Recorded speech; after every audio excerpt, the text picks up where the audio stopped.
Good morning. I'm Harley Schlanger from the LaRouche Organization with your daily video update for March 23rd, 2023. Presidents Putin and Xi Jinping completed their summit yesterday with an announcement of a concrete advance in their strategic partnership, and that they reiterated the joint commitment to peace and security based on the recognition of the legitimate security concerns of all nations, and also reiterated their commitment to say that nuclear war cannot be won and must not be fought.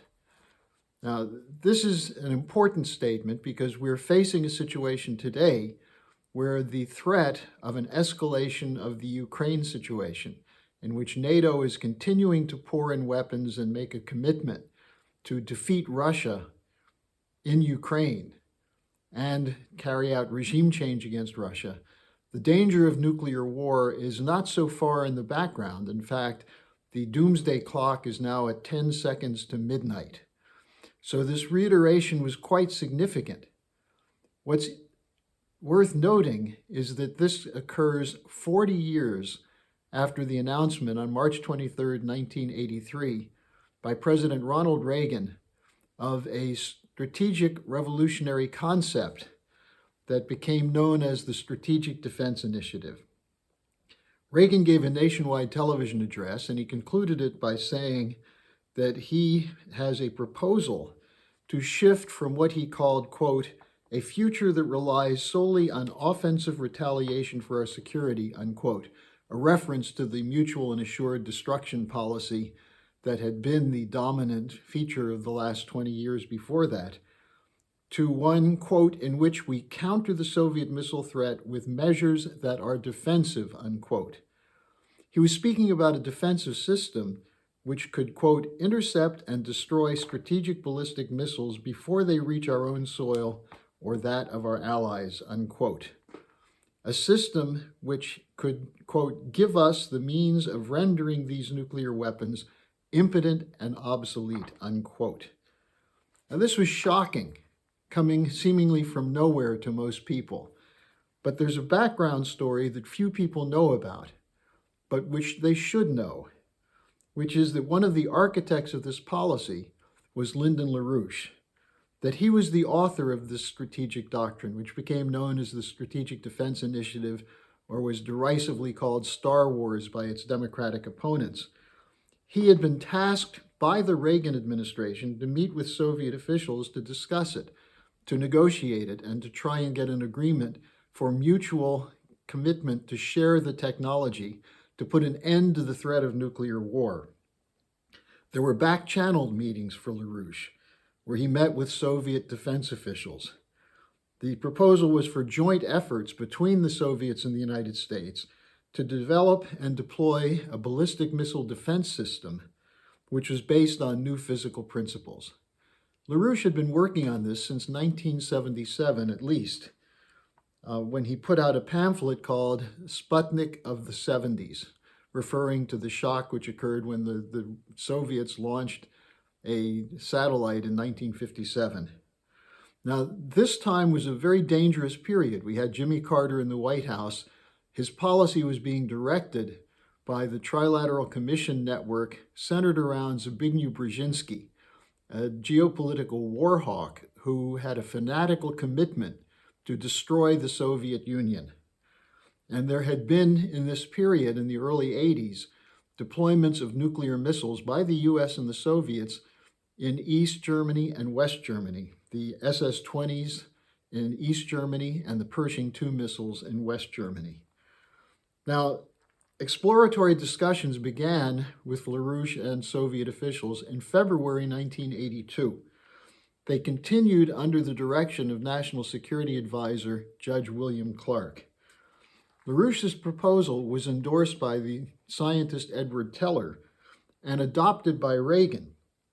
And the decision was explicitly to share the science and technology with the Soviet Union.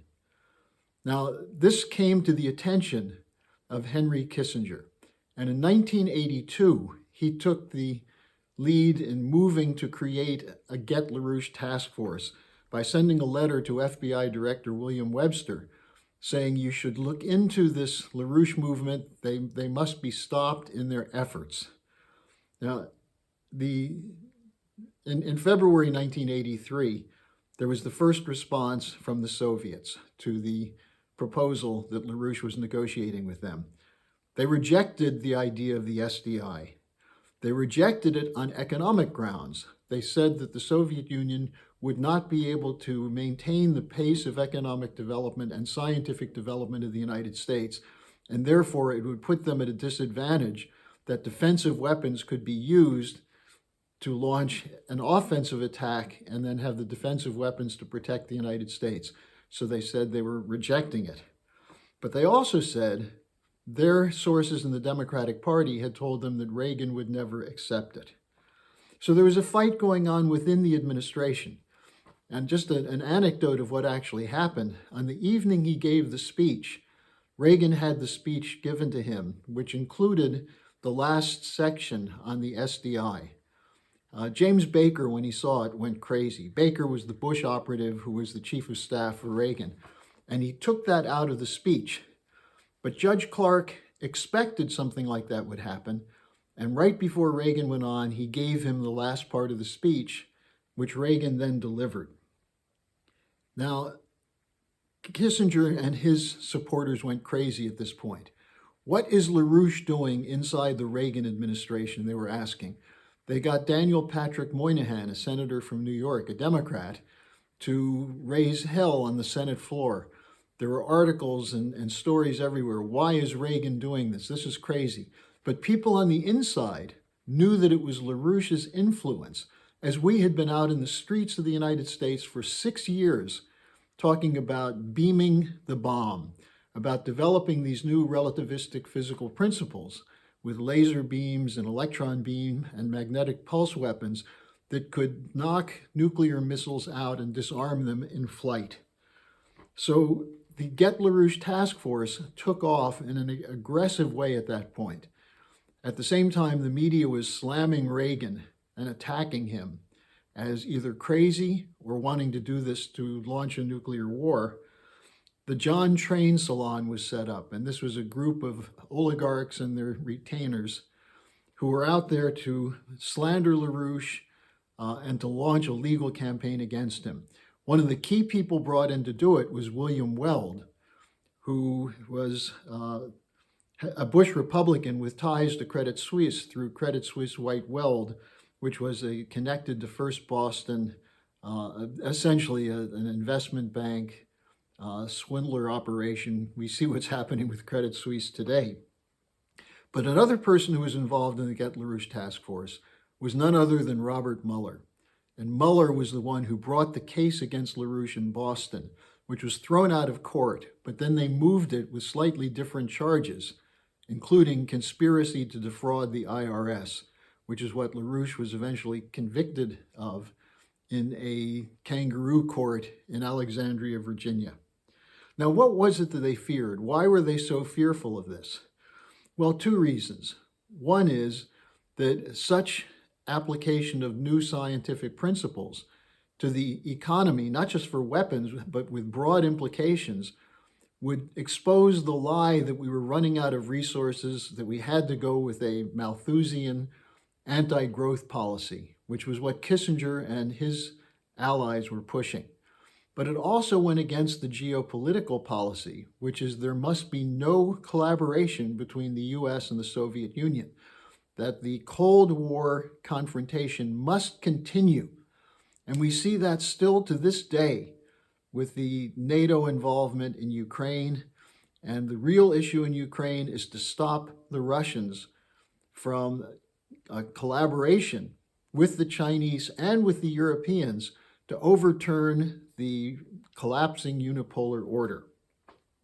So this is an issue which is extremely relevant today, and to help you understand it better, since I can't go through all the discussion involved, I'm linking two articles at the description page that discuss the politics, the economics, and the science. And then I'll also have a link to this Saturday's Manhattan Project meeting, where Dennis Speed, Paul Gallagher, Bill Jones, and I will be discussing this in much greater detail. So today, 40 years ago, a revolution was launched that still has yet to be completed, but we must complete that revolution. Science and economic policy that will bring peace to the world, as opposed to the ideas of the geopoliticians of perpetual warfare. Thanks for joining me. Tomorrow's Friday, so I'll be taking your questions. You can email them to me at harleysch@gmail.com. Hello, thanks for watching. Be sure to like, subscribe, and hit the notification bell so you don't miss any of our videos. Support our independence to produce videos like these. Become a member of the LaRouche organization at thelarouche.org/member. By becoming a member for $25 or more, you'll get special access to the EIR Alert Daily Briefing and Weekly Magazine, which is what I read to stay on top of things.